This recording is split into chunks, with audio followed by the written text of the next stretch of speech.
ये सब हो रहा है तब तक मैं बात करना चाहता हूँ। फिर मैं प्रयोग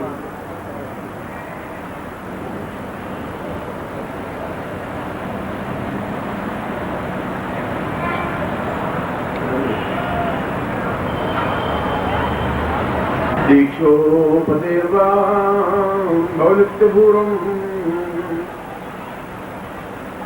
ज्ञानं मतैवै भवतां सदैव पूर्णोत्तमां पावन नित्यमेवं दीक्षामतं वै मद्दुत वै सदाहम्।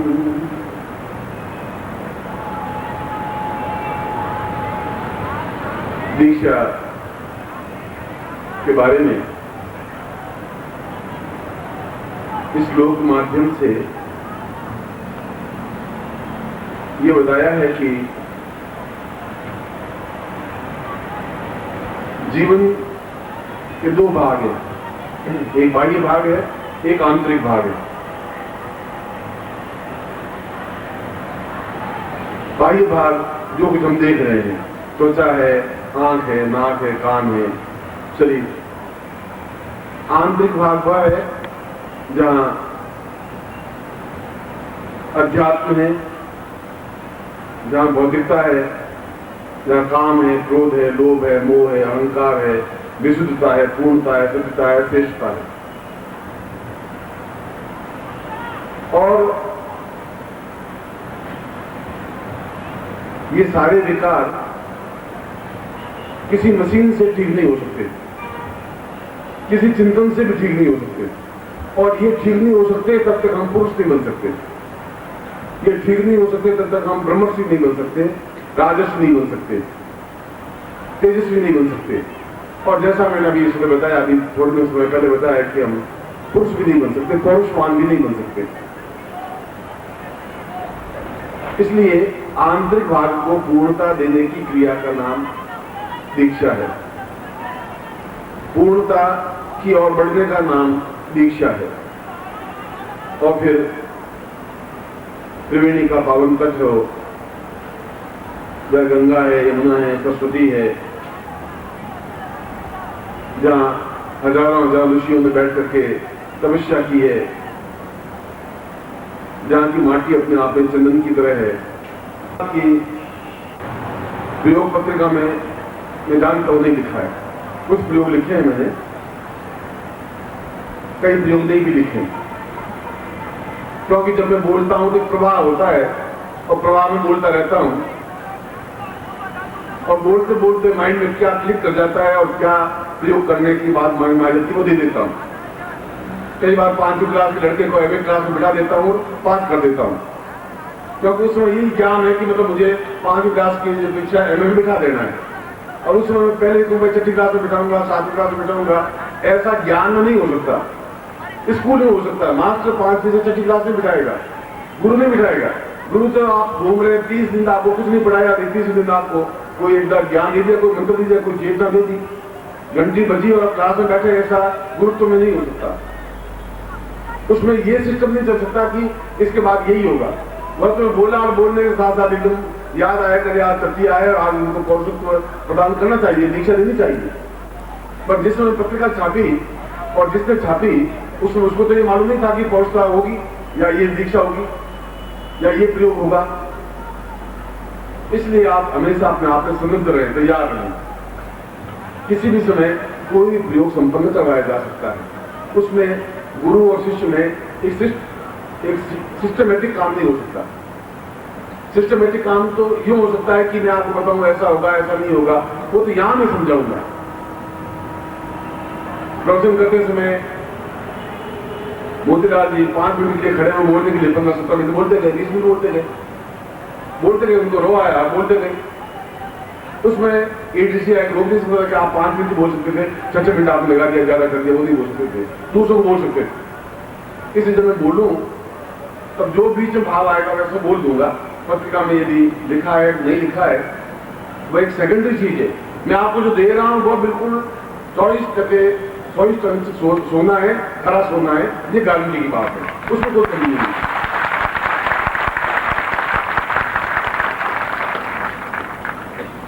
या आप कहीं भी टेस्ट करवा सकते हो।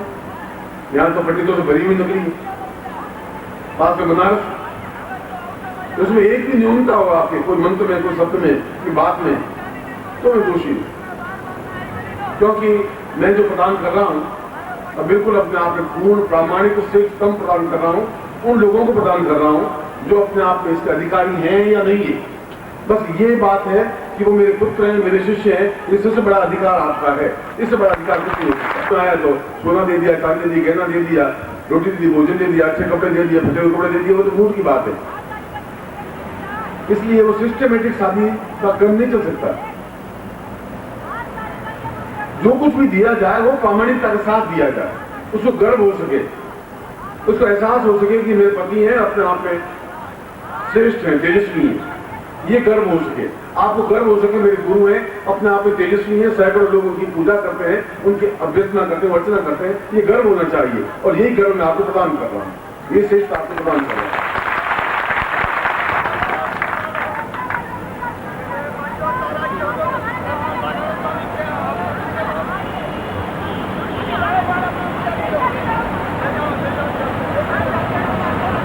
मैं आपको दीक्षा प्रदान कर रहा हूं और इसमें कोई दीपक वगैरह लगाते हैं तो आप दीपक बंद कर दें, क्योंकि टेंट लगा हुआ है। और दीपक से कहीं आप सबसे पहले हम गणपति स्मरण करें, ओम आप हाथ जोड़ दें और गणपति को स्मरण करें। सुनकर से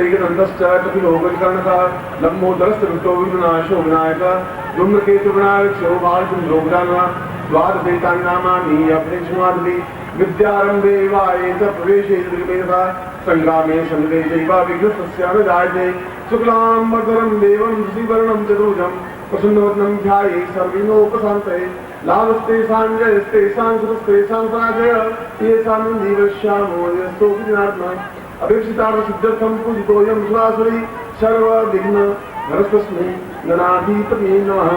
श्रीमन्नारायणाधिपते नमः। लक्ष्मी नारायणाभ्यां नमः। उमा महेश्वराभ्यां नमः। माता पिता चंद्रकमलेभ्यो नमः। इष्ट देवताभ्यो नमः। कुल देवताभ्यो नमः। ग्राम देवताभ्यो नमः। स्थान देवताभ्यो नमः। वासु देवताभ्यो नमः। वाणी निर्भाभ्यां नमः। स्थितिपुरंदराभ्यां नमः। सर्वेभ्यो देवेभ्यो नमः। सर्वेभ्यो ब्राह्मणेभ्यो नमो नमः। शिखाबंधनम छोटी ग्रंथ है मानस्तोकस्महे मानरायसु मानो गोकुमानो अश्वेकुमानो वीरान्वानो वधीरे कृत्वा हवामहे शिखाबंधनम शिखाबंधनान् जस्तो हस्तेन तिलकम कृत्वा अपने हाथ से तिलक करिए। आप ऐसा भाव लाइए मैं तिलक कर रहा हूँ। को जरूर नहीं कुंकुम हो तभी तिलक होता है, भावनाओं के साथ। भावनाम फलति यस्य भावनात्ममेव च। भावनाओं से यदि आप हिमालय में या जंगल में मैं साधना करवाऊंगा वहां कुमकुम थाली में लगा हुआ नहीं होगा, भावनाओं के साथ होगा। ओम सुस्तेन्द्रो वर्धस्वराम सुवेदा सुस्तारक्षो वरिष्ठमे मे स्वस्तिनो बृहस्पतिर्दधातु स्वस्तेन तिलकम कृत्वा अस्पक्षालनम आजो लीजिए। हस्तेन जलम मादाय दाहिने हाथ में जल लीजिए। वहां पंचपात्र आदमी काउंटर पर होंगे, आपके सबके पास होने चाहिए। ले ले क्योंकि 4 दिन प्रयोग करना है आपको। नहीं तो आप जो ही हाथ में ऐसा मानिए कि आपके हाथ में जल है, राइट हैंड में, दाहिने हाथ में, वो हाथ आपका दाहिना हाथ, वो नहीं हो सकते। आपके प्रयत्नों से समस्याएं सॉल्व हो जाती है तो कभी की हो जाती है। इसलिए इस प्रकार की समस्याओं के समाधान के लिए अपने गुरु के पास जाना शास्त्रोचित है और गुरु अपनी पूर्ण तपस्या के माध्यम से उस बिंदु को स्पर्श करके उसके जीवन की वह इच्छा पूरी कर दे जो उसकी आकांक्षा है, जो उसकी इच्छा है। और इस प्रकार करने से उनकी इच्छाएं पूरी होती ही हैं। ये 3 दिन हमारे पास हैं। 21 तारीख तो गिनो ही मत, 21 तारीख में तो दूसरे कई कार्यक्रम होंगे। इसलिए जो भी भौतिक इच्छा, आध्यात्मिक इच्छा, जो भी आपकी मनोकामना हो, उस इच्छा की पूर्ति के लिए विशेष दीक्षा ली जाती है। और कोई भी तपस्वी और योगी भी लेते हैं, आप ही नहीं, वो भी लेते हैं कि बगलामुखी में मुझे सिद्धि प्राप्त हो, निरंतर साधन में सिद्धि प्राप्त करूं, मैं अपने आप में पूर्ण सिद्ध पुरुष बन सकूं, मैं ब्रह्मत्व प्रतिपादक। वे भी दीक्षाएं लेते हैं, ग्रस्त भी लेते हैं, राक्षस भी लेते हैं, देव भी लेते हैं। ब्रह्मा के पास जाकर के 18 पुत्रों में वशिष्ठ विश्वामित्र गर्गत्री गणाध पुरुष ने मिली। वशिष्ठ की पत्नी कहते में कहा कि मैं ब्रह्म पद देखना चाहती हूँ, ब्रह्मत्व क्या है? उसने कहा तो ये नहीं मिल सकता, तुम अपनी पत्नी भाव को छोड़ करके मेरी शिष्या बनेगी तो मैं ब्रह्मत्व ज्ञान दे सकूंगा, तब मैं ब्रह्मत्व की दीक्षा दे सकूंगा। जब तक तुम पत्नी है तब तक नहीं दे सकता। पहले पत्नी को छोड़, फिर शिष्या बन, मेरे चरणों में झुक उस रूप में जो शिष्य झुकता है, तब मैं अपने अंगूठे के स्पर्श से तुम्हारा आगे तक मैं वो बिंदु स्पर्श करूंगा जिसे ब्रह्मत्व की प्राप्ति हो सके। इतने हजार वर्षों से ये दीक्षा क्रम, वह भी उनकी इच्छा थी, ब्रह्मत्व प्राप्ति की इच्छा रखना अपने आप में कोई गलत नहीं है, और अपनी इच्छाओं की पूर्ति के लिए अपने गुरु से दीक्षा प्राप्त करना उसका धर्म है, उसका कर्तव्य है। और गुरु भी अपनी साधना की तपस्या काल से उसको देकर के उसकी वह इच्छा जल्दी जल्दी पूरी करे, और जितनी आपकी मन, जितना आपकी श्रद्धा मुझ में जुड़ी होगी उतनी जल्दी सफलता मिलेगी। जितना आप मुझसे ज्यादा जुड़े होंगे उतनी जल्दी सफलता मिलेगी। यादृशी भावना यस्य तादृशी फलितम मया। जितनी आप पूर्णता के साथ जुड़ सके, मैं कई बार आपको प्रवचन में यही कहता हूँ, जब आप जुड़ गए तो पूरी तरह से जुड़ जाए तो आपके वो सारे कार्य साधनाओं के और भौतिकता के पूरे हो सके। मैं इन 3 दिनों में आपको वो अवसर दूंगा जैसे आपको भौतिक और आध्यात्मिक दोनों दृष्टियों से साधनाओं में, सिद्धियों में और दीक्षाओं के माध्यम से सफलता प्राप्त कर सकें, और जो जाएं तो अपने आप में पूर्ण पुरुष बन के जाएं। ऐसा ही मैं आपको आशीर्वाद देता हुआ विशेष दीक्षा प्रदान कर रहा। नेपाल से पधारे श्री LV गुरु इस नवयुवक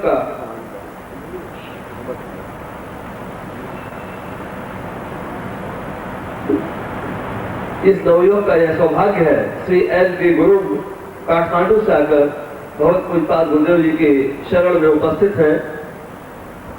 मनोवांछित कार्य सिद्धि दीक्षा की प्रार्थना को लेकर श्री LV गुरु काठमांडू नेपाल से मनोवांछित कार्य सिद्धि दीक्षा।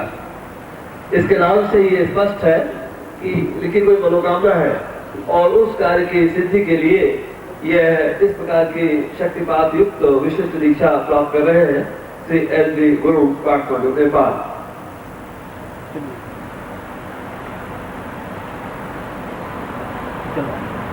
काठमांडू नेपाल से ही निकल जाओ श्रीमती अंबिका केसी मनोवांछित कार्य सिद्धि दीक्षा। अंबिका थोड़ा और आगे आओ, और दोनों नेत्रों को पूरी तरह खुला रखते हुए भगवत पूज्यपाद गुरुदेव जी के नेत्र कमलों में अपलक दृष्टि से आप देखेंगे, ताकि उस दिव्य ऊर्जा प्रवाह को पूर्णता के साथ ग्रहण कर सके और आपके मनोवांछित कार्य सिद्ध हो सके।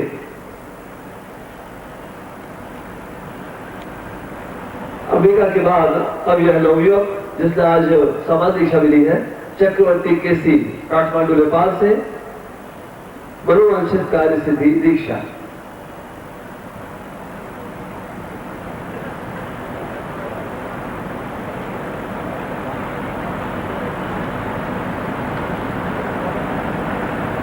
कई बार हम इलाज कराते कराते थक जाते हैं, ना तो डॉक्टर समझ आता है कौन सा रोग है, और हम भी परेशान हो जाते हैं। ऐसे में रोग मुक्ति दीक्षा का विधान है, तावा आराम पर आप दोनों नेत्रों को पूरी तरह खुला रखते हुए आप पलक दृष्टि से भगवत पूज्यपाद गुरुदेव जी के नेत्र कमलों में आप ताकेंगे और नेत्रों के माध्यम से उस दिव्य ऊर्जा प्रवाह को भली भांति ग्रहण करें। शरीर की चिंता कदापि नहीं करें। भाई किरण कुमार चौहान।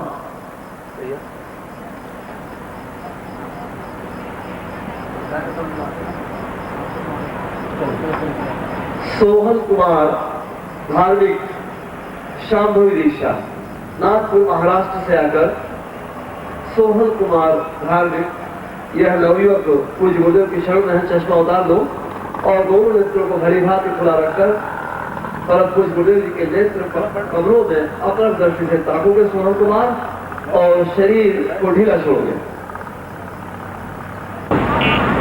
शांभवी दीक्षा की प्रार्थना को लेकर भगवत पूज्यपाद गुरुदेव जी की शरण में शांभवी दीक्षा लकेश्वर प्रसाद सिन्हा।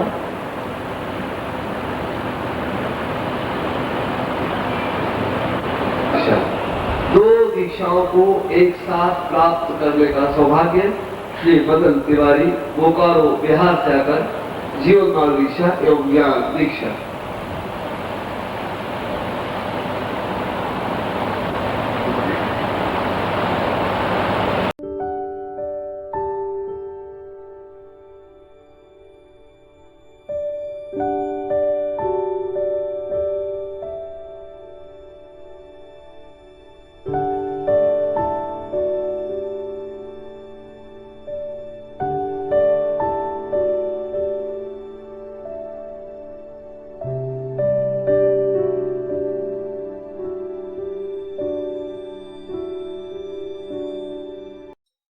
ओम परमतत्वाय नारायणाय गुरुभ्यो नमः।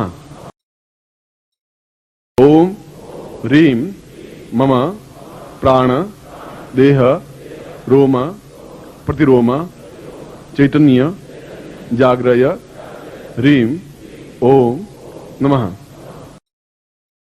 ओम भूर्भुवः स्वः तत्सवितुर्वरेण्यं भर्गो देवस्य धीमहि धियो यो नः प्रचोदयात्।